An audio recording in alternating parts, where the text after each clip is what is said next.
ప్రజల కోసం పనిచేశామని ఖమ్మం జిల్లా సాంఘిక సంక్షేమ అధికారి కాస్తాల సత్యనారాయణ అన్నారు. బలహీన వర్గాల విద్యార్థుల కోసం సంక్షేమ శాఖలో ఎన్నో మార్పులు తీసుకొచ్చామని చెప్పారు. ఉద్యోగ విరమణ తర్వాత కూడా ప్రజల కోసం పనిచేస్తాను అంటున్న సాంఘిక సంక్షేమ జిల్లా అధికారి సత్యనారాయణతో మా regional coordinator Ravi face to face.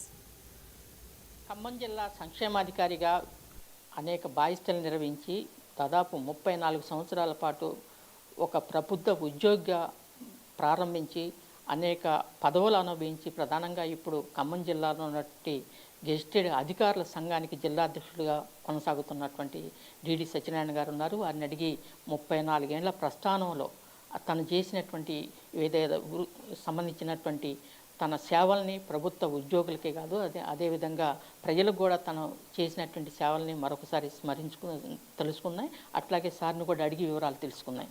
Sir చెప్పండి, ప్రధానంగా మీరు ఒక వార్డెన్గా, ఒక సంక్షేమ శాఖ అధికారిగా ప్రారంభించి ఒక జిల్లా స్థాయి అధికారిగా డీడీగా అనేక పదవులు అట్లాగే సేవలు అందించారు. ఈ నేపథ్యంలో మీకు సంతృప్తికరంగా ఈ 34 ఏళ్లలో మీకు సంతృప్తికరంగా అనిపించినటువంటి సంఘటనలు ఏమైనా ఉంటే ఒకసారి. సంతృప్తికరంగా మా పేరెంట్స్ ఆశయాల మేరకు ఎవరికైతే సేవ చేయాలో అదే డిపార్ట్మెంట్లో నాకు ఉద్యోగం వచ్చింది.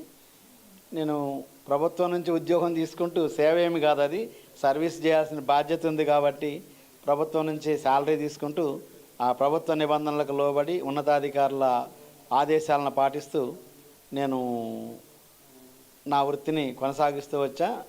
అదృష్టవశాత్తు నాకు first September 1991లో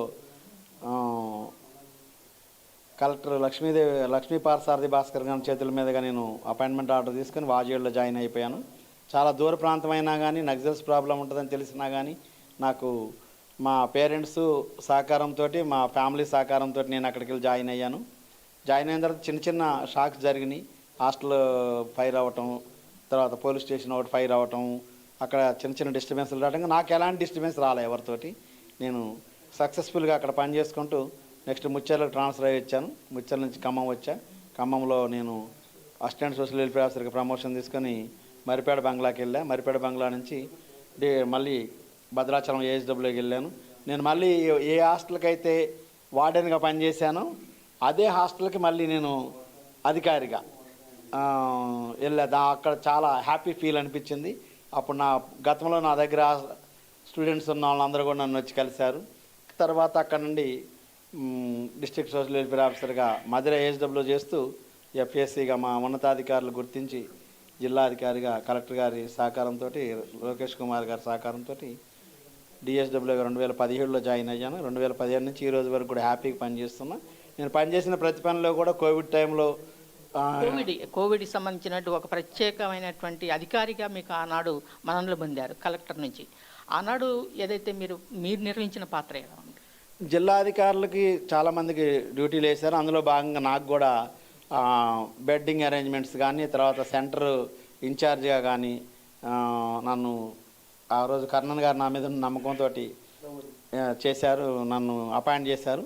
sir appointment, sir ఆదేశాల ప్రకారం ఆ రోజు స్టార్టింగ్ కాబట్టి లారీలతో ఎక్కించుకొచ్చి 200 మందిని 100 మందిని అట్లా డంప్ చేయడం జరిగేది. మా పేరెంట్స్ వృత్తిపరంగా కానీ, మా నాన్నగారు ఎంప్లాయీగా, మా నాన్నగారు ఫ్రీడమ్ ఫైటర్ కూడా పనిచేశారు.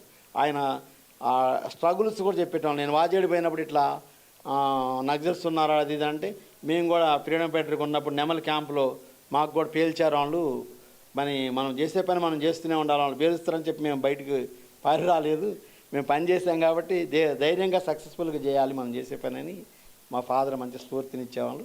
ఆ స్టాఫ్ సహకారంతో నా అచీవ్మెంటు, నా యొక్క మంచి పేరు వచ్చిన నా స్టాఫ్, నా హాస్టల్ వెల్ఫేర్ ఆఫీసర్స్, మా డిపార్ట్మెంట్ స్టాఫే. ఎందుకంటే మా స్టాఫే నాకు సరిగ్గా పని చేయలేకపోతే పక్క డిపార్ట్మెంట్ పని చేయలేను కదా.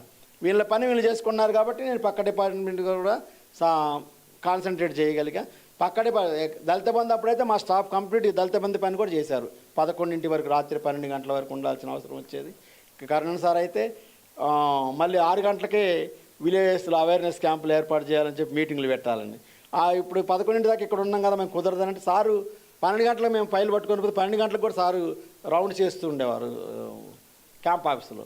అప్పుడు కూడా ఎమ్మటే వచ్చి సారు సంతకాలు పెట్టేది. స్నేహలత మేడం, చిన్న పాప మేడంకి అప్పుడైతే, అయినా కానీ మేడం ఏ టైంలో అయినా ఆ టైంలో అంటే అధికారుల సహకారం ఉంటేనే మనం సక్సెస్ అవుతాం. మన కింద స్టాఫ్ పని చేస్తేనే మనం సక్సెస్ అవుతాం. అటు అధికారులు కోఆపరేషను, కింద స్టాఫ్ కోఆపరేషన్ ఉంటేనే ఏ అధికారైనా సక్సెస్ అవుతారు అనేది నా అనుభవం. కాబట్టి ప్రతి ఒక్కళ్ళని కూడా గౌరవించాలి, వాళ్ళతో సర్వీస్ తీసుకోవాలి, వాళ్ళకి సర్వీస్ ఇవ్వాలి, అధికారుల మాటలు తూచా తప్పకుండా పాటించాలి. అప్పుడే ఏ అధికారైనా సక్సెస్ అవుతారు అనేది నా అభిప్రాయం. ఏదైతే అధికారుల మాటలు తప్పకుండా ఆదేశాలని పాటించాల్సిన అవసరం ఉంది.